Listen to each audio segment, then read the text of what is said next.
So the movie is done, getting ready to premiere, and now what?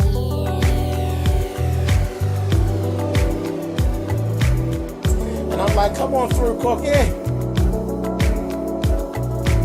going up on my soapbox. That's basically it. Let's talk about drag and all its forms.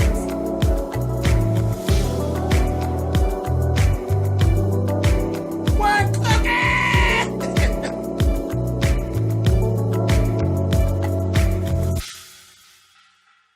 Thanks, guys, for clicking on the video. This is my review for season 1, episode 4 of Feud, Bette and Joan. So, like I said, the movie is completed. We're getting ready for the premiere. The buzz is starting to go around about Oscar nominations and that whole thing. Well, at the same time, we actually see both ladies are being shaded, for the most part, by their agents.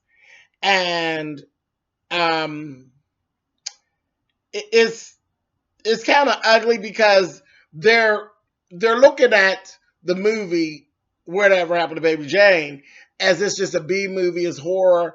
Horror doesn't really hold a lot of weight when it comes to awards and the movie business. Period. It really doesn't hold a lot of weight. They're like extra. They kind of looked at like extra money. So they were already saying it was rumored that the movie was going to be a flop. Okay. And like I said, it's a B movie. It's rumored to be a flop. That whole thing. They are just being shafted by their agents. There are no roles coming in. It just kind of is what it is. It's like all for nothing. Like all of that work for nothing. They both ended up fired. They did. I told you, there's so much alike that it's just sickening. They both ended up firing their agents. Now, Bette did it. She did it. There was a press release that came out that said that she was looking for a new agent. Joan cussed their asses out. Flat out. Told them, fuck you. Fuck you, and you all around the table. And fuck you. That's how Joan is. So I laughed at that. So let's talk about Bobby and Pauline. Now, Pauline, we've seen Pauline all this whole time. She's been Bobby's assistant. She has this really positive attitude and a lot of faith that this movie is actually going to do something, which in the end, we know Pauline was right. Okay. So the other thing about Pauline that Bobby doesn't know, Pauline is a writer as well as she's aspiring to be a director as well. But of course, that's back in that time, female directors, they're like, yeah, whatever. That whole thing. But Pauline goes, and she approaches Mamacita. One day she goes to the house. Joan's not home. She talks to Mamacita because she said, you're her right-hand man. I want to know, how can I get Joan to go with me? I wrote this movie. I wrote this script, and I want Joan to basically do it. It really is written for Joan to do. Mamacita basically told her, okay, not a problem. I'm going to go ahead and I'm going to run it on by Joan. Joan, whenever Mamacita ran it by her, she basically shot it down. And then she actually did have a meeting with Pauline over at the house. And basically, it was kind of like heartbreaking. But again, these are how you get your bumps in the road and you gain whatever it is you need for this business. Because she literally just told Pauline to her face, I'm not turning you down because you're a woman. I'm turning you down because you're a nobody. And at this time in my career, I can't afford to be playing around with nobody. I was like, damn. I mean, it was cold, it was hard, but it was true. I don't think that with the point of she don't have time. She have shit but time. She have shit else going on. But as far as her saying she was a nobody, and it was kind of rough. I was like, all right, so we're going to come back to that. So just hold off right there with that. Let's talk about the preview screening. There was a preview screening, and Joan went. She went incognito, had her little scarf on and everything. Bette was out of town. Bette wasn't fooled with it. Bette's like, whatever. She went on about her business. Well, it was a hit. It was an absolute smash, the success. And when you looked around the theater, it was these young, they literally gained a new crowd. It was that crowd, that young crowd coming up that was down for, oh, horror movies is something different. It's edgy. And they pulled a young crowd. And it worked out so perfect. Joan was actually coming, because people clapped and stood up and everything else when the movie was over. You could see them laughing and jumping and all of that. It was really going well whenever she was coming down the steps and she took her scarf off, baby. They were like, that's her, that's Joan Crawford. And they ran up. She gained a whole new crew of fans. So it was perfect. Absolutely perfect. So then Joan sits down with Hedda. And now we have an issue because fans are going up for Joan, but the critics were going up for Bette. Once the movie dropped and all of that, the critics were going up for Bette. And Joan was like, now, see, I'm thinking I did a bad thing by doing this. It's like I handed it over to her. It's like, damn it, are you ever happy, lady? No, she's not. And all throughout this session of this, we're seeing Joan is starting to hit the bottle. She's starting to become an alcoholic, basically. She's falling back because she was already doing it and she was coming out of it. She's feeling better about things. Now she's falling back into her alcoholic ways, being all depressed and all this shit, and she's not coming out, and different things like that. At this point, Bette had started walking the walk, because there was this Oscar buzz around her. Let's talk about Bobby and Jack Warner. They get together. They separate.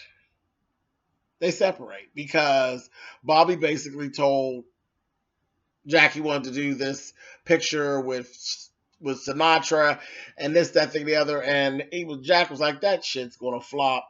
And the thing is, you're delusional. You're a B movie producer, nothing more.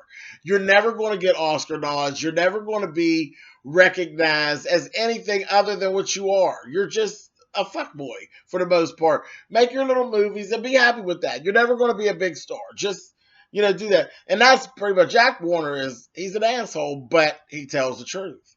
So, Bobby was like, yeah, well, his whole thing is now I'm going to prove you wrong. Well, he was working on making that movie, and baby, Sinatra was treating him like a fucking dog. Talking to him bad, talking to the staff bad, calling the women bitches, and it was just horrible. He was going through hell dealing with that whole thing.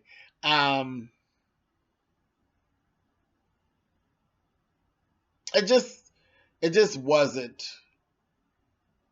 good. It just wasn't good. The relationship wasn't good, and it was kind of just what Jack said.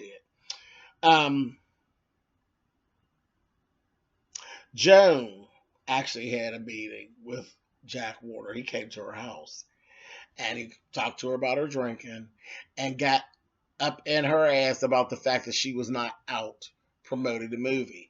She, again, him and his honesty, she asked him, do you think that she's better? Because I believe you've always thought that Bette was better than me. He said, because she is. She is better than you, but you're better looking. Your tits aren't sagging, and your ass is tight. And he told her, and you better get your ass up, stop all this drinking, and get out there and promote this movie. He said, I don't give a damn. He said, every time somebody says something good about this movie, you had better have your ass out kissing ass and sucking cock. That's what you better be doing. I said, oh my God. He told her, because you're just as much vested as the rest of us. You get money every time the movie makes money. So get your ass up and get out there and promote the damn movie. And that was it. Told her she tried to come on to him. He told her it wasn't cute when you was 45, and it damn sure ain't cute now. I said, he is so damn rude. Then Bette is actually, you see Bette doing her thing. The critics are loving her. The Broadway crowds are like going up. The older crowd is going up for Bette. Younger crowd was going up for Joan, but Joan is now kind of not on the scene. So, Joan started to get on board with doing what it is she needs to do. Bette is getting more of like the TV appearances and that kind of thing. Honey, one night Joan got all sloshed, honey, and called Bette up on the phone, honey, and cussed her out, told her, you better stop referring to me as an old broad. She made like jokes and stuff, calling both of them old broads and telling them about how that we're going to make a comeback and people just don't know. Y'all just wait and see this kind of thing. And she was like, it was a good thing. She was speaking very, very highly of the both of them. No shade. She called her baby and cussed her out and told her, "You better stop, or I'll have my lawyers look into it because it's slander and it's libel." I'm like, "Bitch, you are old. Chill out." So Bette was like, "Girl, you need to stop this. This is a good thing for us. You need to stop what you're doing, stop being miserable, and jump onto this while we're onto this and make the best of it." She said something else, child, and hung up on Bette. Bette was like a pathetic old damn drunk. I said, So Bette was living, but she riding a wave. Joan's just like wallowing in her own self pity. And then somebody coming at her with something that she just literally just turned Pauline down. So Pauline ends up going, because Joan had basically told her, you know what, you need to just be happy with what it is that you have going on and don't be doing too much talking about your own projects because men might start to think that you're not appreciative of the little things that you have going on and you may lose them. So against Joan's wishes, she went to Bobby and told him about what she had going on. He bought right in. He bought in right away. Well, that was interesting. Um, Bobby ends up meeting with Bette and talking to her. Told her he had a script for her to play. She told him she had a script for her to play, which was a movie about her playing two twins. And I'm sure they're probably going to talk more about that movie after the fact because he shot it down. Shot his damn self in the foot yet again. But they'll get into that again. They'll get into that later on. And he told her, "I have other things coming in. If the offers don't come, I'll write you another hit, hit myself." Bette was like, "Okay, I'm gonna hold you to it, whatever." So, like I said, the whole Sinatra thing was literally just a bust. Basically, it was a bust. It just wasn't going right. Um, there was this one day when Sinatra just really cut up real bad, and Bobby had written some notes and he had given the notes to Pauline and told her, "Do something with these notes, trash them or whatever." Well, she noticed when he gave them to her, he had used the paper from her script as scrap paper. And she approached me. She said, "This is my script that you use as scrap paper." And like, did you even read it? You know what I mean? And he went into this little tirade because he had just had that meeting with um, Jack Warner, who had tore his ass up, so he was all in his feelings. And then Sinatra had cussed him out. He talked to her so bad and basically told her, "You know what? Nobody's looking. Nobody's looking for you. For no woman director, this, that, and the other." And basically told her it was just a pipe dream, this, that, thing, and the other. So she was feeling kind of down about herself. And the next thing we actually seen, her and Mamacita had actually gotten together. Mamacita is very, very smart. If you all haven't noticed, she's very smart. She's very wise to the business and how it works. She's not just walking around being Joan's assistant. She's paying real good attention to what really goes on. She told Pauline, "You need to don't let your light dim out." And she started talking to her about the statistics. She said, "I take the kids to the library every Tuesday," I think she said it was. And she said, "And I look at statistics and stuff." And she started telling her the women in the business versus the men in the business and what's actually going on and what's coming up. She had all this shit just in her head, smart as hell.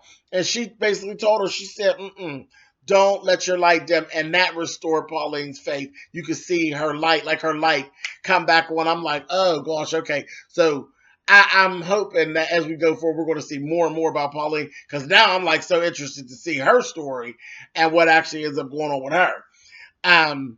The next thing and last thing that we actually see this episode is Mamacita has unhooked all the phones in the house. She's taken all the phones off the hooks and they're doing that busy signal. And Joan wakes up. It's like 11 o'clock in the morning. And she's walking around and then she sees Mamacita. She says, "I told you to wake me up at 5:30 because this was the day that the actual nominations for the Oscars were going to come out." And we see Mamacita tell, she says, "Joan, I need you to sit down And then the camera pans outside. All you just hear is Joan just screech real loud. So we're going to have to wait till next week to see exactly what happened. But we know what happened. Bette got nominated and she fucking didn't. She got snubbed. It's going to be interesting. This shit's going to get even better next week. So really, really interesting. This program is stellar. It really is. I am enjoying this. I hope you guys are too. All right. I'll see you guys next week. All right. Bye.